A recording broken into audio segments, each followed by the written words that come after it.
What's up guys, welcome back to the channel. In today's video, I will be interviewing my mom and my dad about my first surgery and what it was like for them when I was first born. So let's get into it. So I have a list of questions here and I'll be asking them both the question and they both can give an answer. So, how old was I when you first found out I had tetralogy of Fallot, and how did you guys find out? So we found out pretty much at our first ultrasound. They found an abnormality with Zach's heart and they referred us to BC Children's Hospital, where we went for a more in-depth ultrasound, and they told us then that what they had seen in Langley was a calcium buildup on his heart, and it wasn't anything to be concerned about. But then they took us into a very large boardroom with a lot of healthcare professionals and sat us down and informed us that our baby was going to be born with a congenital heart defect and that it was called tetralogy of Fallot. Do you have anything to add, or did she just explain it all? She did very good explaining it all, buddy. Okay, next question. When the doctor described to you guys that I had tetralogy of Fallot, what were you thinking and how did you react?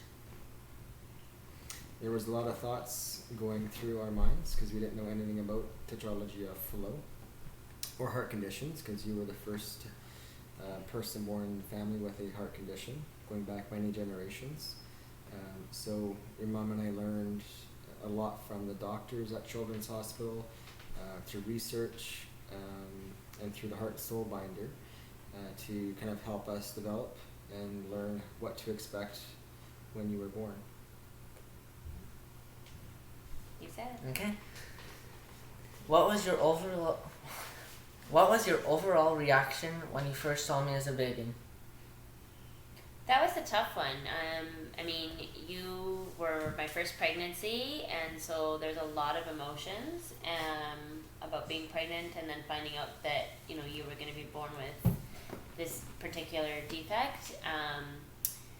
When you were born via cesarean, and I got to see you for just a brief second. They put you on my chest, and then Dad got to see you before? I got to see him on the table just beside the bed, and then they took you away to ICU for about 5 to 7 days under the lamp as well.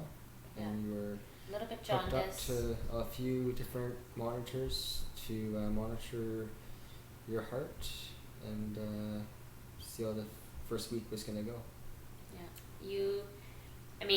I can't compare you to too many other babies, but you definitely, looking back at pictures and, you know, when you were born and looking back at pictures from your first surgery or before your first surgery, you definitely were sort of a blue-gray tinge as opposed to sort of the pink glow that babies have, but you were a very content baby, and I was going towards the dark side.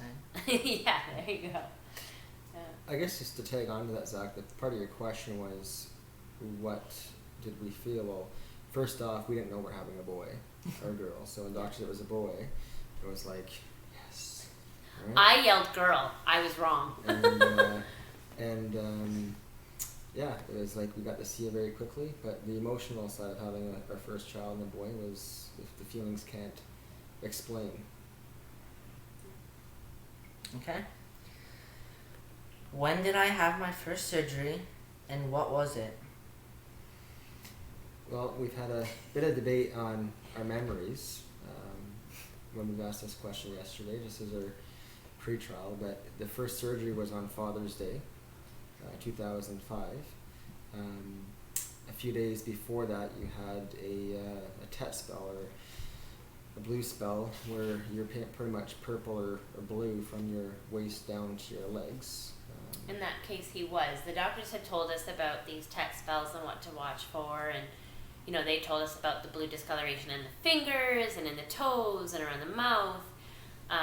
But I mean, I remember very vividly, I was giving Zach a bath, and I had just taken him out of the bath and went to wrap him in his towel, and he became really fussy, and that was something that was kind of out of the norm for you, and you kind of pulled your legs up and then put your legs out, and as you did, I opened the towel to see if like maybe you'd pinched or the towel had wrapped around your leg or something, and you were this like shade of purple that I've never seen before, and yeah, like Dad said, from your belly button all the way down. And I didn't think too much about it at the time. I didn't really clue in that that's what was happening, and so I wrapped you in the towel and went and sat out in the chair, and I put my knees up and, you know, cradled you from my knees to my chest, and just doing that and pushing your knees up to your chest actually helped with the circulation. And so after what felt like a while, but it was probably less than 30 seconds, you stopped crying, your color returned, and then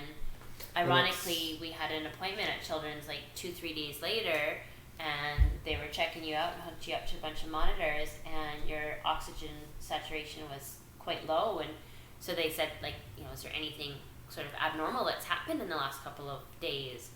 And at first we were like, no. And then I said, well, you know, this happened with the bath. And then that's when they clued in that you'd had a TET spell. Yeah, I was on a Friday afternoon, and Sunday was Father's Day, so they kept you in the hospital for the weekend, and they're going to do surgery on Monday, which is the Blaylock shunt.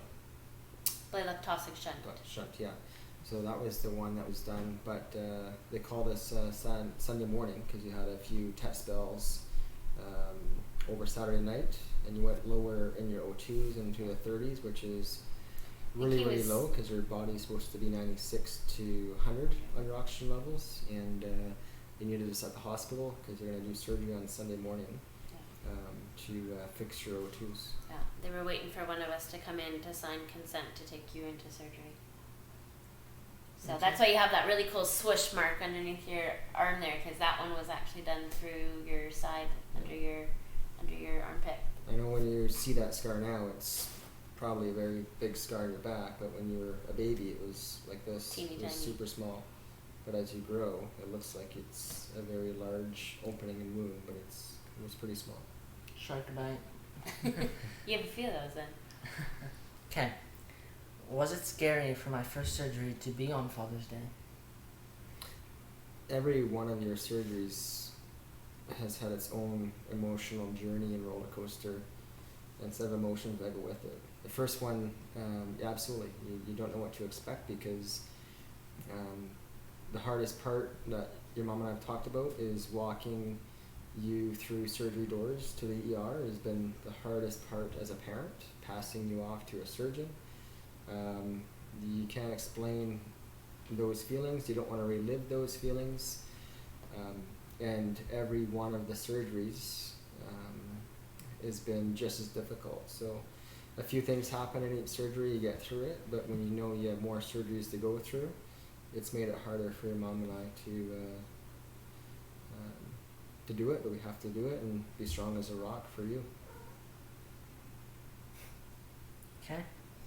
Last question. What time was my surgery that day, and how long was it? Ooh. I think the first surgery was midday when we got down to the hospital. Yeah. And I want to say your surgery was about I think it was a good 3 3 hours. 3 hours plus. Yeah. 3.5 hours. Yeah.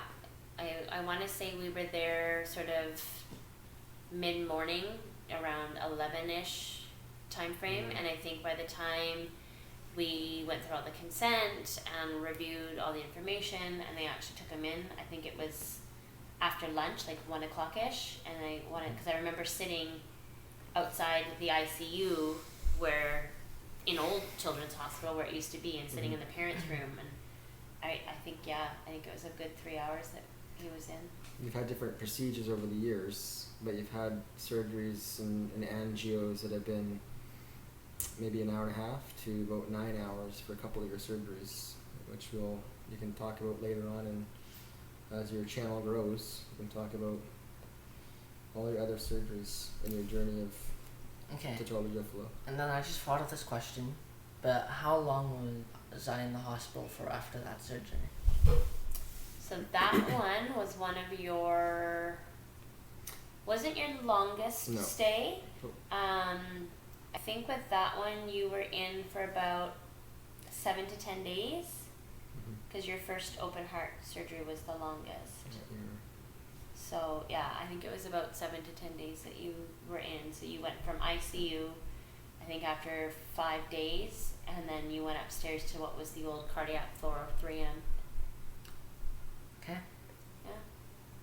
Well, thank you guys for coming and discussing this with me. You're welcome. Thanks for having us. No worries, man. Thanks for So- talking about it. You guys can go, and Oh, I'll okay. just finish Bye. off. I'll finish off the closing.